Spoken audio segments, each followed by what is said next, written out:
Tax invoice in UAE. A tax invoice is an important document a seller shall issue to its buyer. Tax invoice अपने customer को हम issue करेंगे, ठीक है। Under UAE VAT in case of B2B sales issuing tax invoice is mandatory when a VAT registered buyer for more than 10,000 AED as consideration for supply goods और services. जब आप कोई गुड्स या सर्विस बेचेंगे और उसकी जो वैल्यू है वो 10,000 दिरहम से ज़्यादा हो, तो उस कंडीशन में आप अपने कस्टमर को टैक्स इनवॉइस इशू करना कंपलसरी होगा, ठीक है। For cancellation of less than 10,000, the supplier can choose a less tax or a simplified tax invoice. अगर आपके जो बिल की इन्वॉइस की वैल्यू है वो 10,000 दिरहम से कम है, तो आप सिंप्लीफाइड टैक्स इन्वॉइस का ऑप्शन सेलेक्ट कर सकते हैं, है ना। When the tax invoice is issued for reverse charge supplies, the seller shall mention on the invoice that the recipient must account for the tax. तो जो रिवर्स चार्ज है उसके लिए भी आपको एक टैक्स इनवॉइस इशू करनी होती है, लेकिन रिवर्स चार्ज में क्या होता है, जो रिसिपिएंट होता है, जो कस्टमर होता है, उसको रिवर्स चार्ज पेड करना होता है। Every business in UAE except small and retail businesses would be issuing tax invoice. Correct invoicing is provision और recipient at the tax invoice basis on which they can claim and input tax deduction. तो यहाँ पर जो tax invoice issue की जाएगी तो उसको जब वो आईटीसी क्लेम करेंगे तो उसके लिए प्रूफ होता है ना, कि वो उस आईटीसी को क्लेम कर सकते हैं। Business should ensure that tax invoice issue under VAT are accurate and complete. Mandatory field to mention in tax invoice. तो कुछ मैंडेटरी फील्ड हैं जो एक इनवॉइस में होने चाहिए। क्या क्या है? Tax invoice word in prominent place. तो टैक्स इनवॉइस लिखा हुआ होना चाहिए उस बिल के ऊपर। Name, TRN, address of the supplier. जो गुड्स को या सर्विस को बेच रहा है उसका नाम, उसका TRN और उसका एड्रेस ये मेंशन होना चाहिए। इसी तरह से जो कस्टमर है उसका भी नाम, TRN और एड्रेस मेंशन होना चाहिए। ए यूनिक और सीक्वेंसली आइडेंटिफाइड नंबर। तो एक नंबर होगा, जैसे बिल नंबर होता है, वो नंबर उसमें मेंशन होना चाहिए। डेट ऑफ इनवॉइस, उसकी डेट होनी चाहिए। Date of supply if it is different from the invoice date, ठीक है। अगर इनवॉइस डेट के अलावा जो है किसी और डेट में सप्लाई हो रहा है तो उसमें उसकी डेट होगी। डिस्क्रिप्शन ऑफ गुड्स और सर्विसेज। क्या गुड्स या क्या सर्विस आप प्रोवाइड कर रहे हो, बेच रहे हो। यूनिट प्राइस कितना है, quantity supplied, tax rate and the amount payable, ठीक है। डिस्काउंट ऑफर, अगर कोई डिस्काउंट है तो वो दिखाएंगे आप। ग्रॉस वैल्यू पेबल, कितनी वैल्यू पे टैक्स लगेगा, वो डिस्काउंट के बाद आएगा, है ना।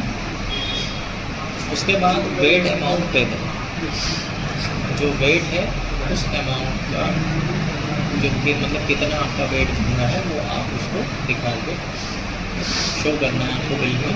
Reverse charge declaration if applicable, अगर RCM वाली कंडीशन है तो वो भी आप लिख दोगे कि ये टैक्स जो है RCM के अंदर पेड किया जाएगा कस्टमर के। Simplified tax invoice in UAE. तो सिंप्लीफाइड में क्या है, simplified tax invoice, simplified version of a tax invoice business need to mention only few details in a simplified tax invoice compared to a tax invoice. A registered person might issue a simplified tax invoice for taxable supply of goods or services with neither। तो same वैसी ही होती है जैसे कि tax invoice है। The recipient is not registered under UAE VAT. अगर recipient जो है जो UAE वेट में रजिस्टर्ड नहीं है, the recipient is a weight registered person, however the consideration for the supply is below 10,000 दिरहम। अगर 10,000 से कम की जो है उसकी वैल्यू है, जो रिसिपिएंट है वो रजिस्टर्ड है वेट में। Simplified tax invoice are issued to end consumer और business doing transaction worth less 10,000 dirham. अच्छा, 10,000 दिरहम से अगर कम होगी तो सिंप्लीफाइड टैक्स इनवॉइस इशू करनी है। तो इसमें क्या क्या होगा आपका, tax invoice word in prominent place, tax invoice उसमें लिखा होगा। सिंप्लीफाइड टैक्स इनवॉइस आप लिख दोगे। Name, TRN address of the supplier, ठीक है। तो नेम होगा उसमें, जो सप्लायर का उसका TRN नंबर होगा, उसका एड्रेस होगा, ठीक है। डेट ऑफ इनवॉइस होगी, डिस्क्रिप्शन ऑफ गुड्स और services, total amount payable, total weight payable. अब इसमें जो है कस्टमर का नाम कुछ भी हो सकता है, तो वो कैश में भी हो सकता है, या कोई कस्टमर का नेम हो तो वो मेंशन हो जाएगा, है ना। ताकि वो कोई ऐसा वो नहीं है कि अगर वो सामने रजिस्टर्ड होता तो फिर वो मेंशन करना आपको कंपलसरी होता, ठीक है। तो ये इनवॉइस का एक इन्होंने बता दिया क्या क्या क्राइटेरिया उसके अंदर।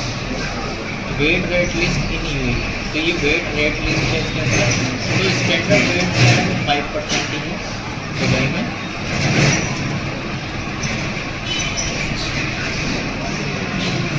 The business registered under UAE VAT shall levy VAT 5%. They should collect and remit it to the government. तो 5% कलेक्ट करते हैं और वही गवर्नमेंट को जमा करा देते हैं। FTA categorizes a few supplies under the standard rate in UAE that attracted 5% VAT and certain types of supply as exempt and zero rated. तो देखो यहाँ पर स्टैंडर्ड रेट सप्लाई जो होगा वो 5% है, जीरो रेटेड में 0% आएगा और एग्जाम सप्लाई में नहीं, है ना। अब स्टैंडर्ड रेट में किस तरह का क्या आना है देख लो। तो यहाँ पर जैसे आपका रिटेल सेल्स है, कंस्ट्रक्शन सप्लाई है, restaurant and hotel services, leisure and entertainment services, इन सब का क्या होगा आपका देखो। ये standard rate of 5% VAT will be levied on taxable supply goods और services including import। तो 5% लगेगा आपका गुड्स और सर्विसेज पर, और इम्पोर्ट होगा अगर तो उस पर भी 5% लगाना। Taxpayer need to identify the taxable supply in which a tax VAT rate of 5% is levied. Broadly speaking whatever supplies are not specified under zero rated and exempt supply can be considered standard rate supply. लो few example of standard rate, अच्छा ये इन सब पर 5% आना है ना।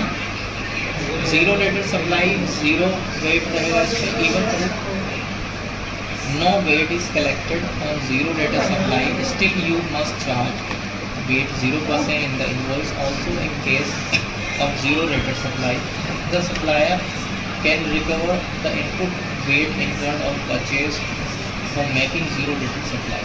तो यहाँ पर जीरो रेटेड सप्लाई में ये होता है कि वो सामने जो परचेजिंग पे है उस पर वो ITC क्लेम कर सकता है, रिफंड हो यहाँ। Here a few zero rated supply mentioned in the UAE। तो जीरो रेटेड में क्या क्या है? एक्सपोर्ट ऑफ गुड्स और services, international transportation services, precious metals, residential building use for charities, educational services, health care services, crude oil और natural gas. तो ये सारी जो है ये जीरो रेटेड कैटेगरी में आती है। एग्जेम्प्ट सप्लाई नील वेट, तो एग्जेम्प्ट में तो वो जीरो आपका नीली है बिल्कुल, इसमें तो कुछ नहीं। तो इसमें क्या क्या है एग्जेम्प्ट सप्लाई?